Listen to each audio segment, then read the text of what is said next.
Hello दोस्तों, मैं राकेश शास्त्री जाटू लुहारी भिवानी से। दोस्तों, मैं आपके लिए बार बार नई नई कहानियां या कथाएं लेकर आता रहता हूं।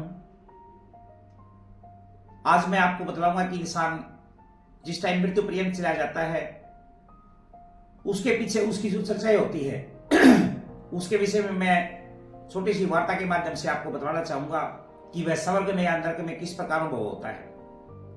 एक बार एक पंडित का लड़का होता है, वो है काशी जी में पढ़ने के लिए काफी लंबे समय तक पढ़ने के बाद वापस घर आ जाता है। आने के बाद उसको किसी अर्थी के साथ में शमशान में जाना पड़ता है। शमशान में जाते समय रास्ते में एक वैश्यावृत्ति करने वाली औरत का मकान पड़ता है, लेकिन वह औरत कोई भी अर्थी जाती थी तो उसको देखकर आवाज लगा देती थी कि यह स्वर्ग में है या नरक में है, यह स्वर्ग में गया है या नरक में गया है। तो उस पंडित के लड़के का वहां से कई बार आना जाना हुआ और वह भी चिंता में रहने लगा कि मैंने 20 से 25 साल काशी जी में पढ़ाई की है, यह वार्तालाप कहीं भी लिखी मिली नहीं है।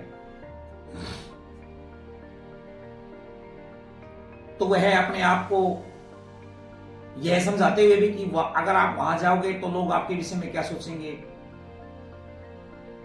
लेकिन फिर भी वह इस वार्तालाप को, इस वार्ता को जानने के लिए कुछ दृढ़ निश्चय करके वहां चला गया। जाकर उसने आवाज लगाई, बहन जी। तो उसने आवाज लगाई, हाँ पंडित जी, आप यहां कैसे?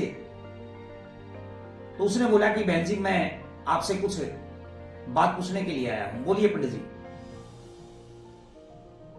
बहन जी, आप कोई भी शमशान के अंदर अर्थी जाती है, चाहे वो औरत की है चाहे वो आदमी की है, आप वहां से आवाज लगा देते हैं कि यह स्वर्ग में गया है या नरक में गया है। पंडित जी, है तो छोटी सी बात है, आपके लिए छोटी है लेकिन मेरे लिए बहुत बड़ी है। तब वह बोलती है कि पंडित जी, जब भी गांव के अंदर अगर दोबारा कोई ऐसी घटना हो तो आप उसके साथ साथ आओ और लोग पीछे क्या चर्चा करते हैं यह ध्यान से सुनना। कुछ समय के बाद दोबारा फिर देखो, गांव के अंदर है, शहर के अंदर है, पैदा सो न पैदा जगत में एक दिन सबको जाना है, मेरे को भी सबको भी। तो पंडित उनके साथ चल पड़ता है, लेकिन पंडित का ध्यान केवल उसी बात के ऊपर होता है कि स्वर्ग में या नरक में।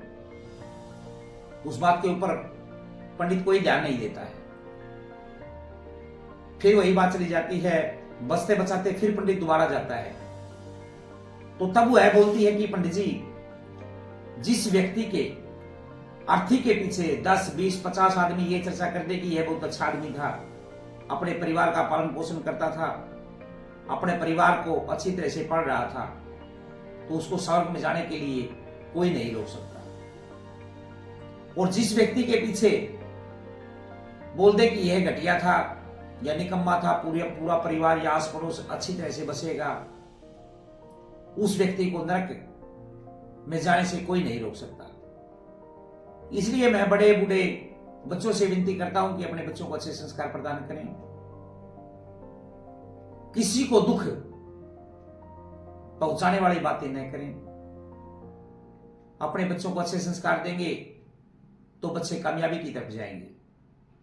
इस वार्ता में अगर किसी प्रकार की कोई त्रुटि होती है तो सभी से प्रार्थना करता हूं कमेंट के माध्यम से अवश्य सलाह दे। धन्यवाद। बोलिए विष्णुदेव भगवान की जय।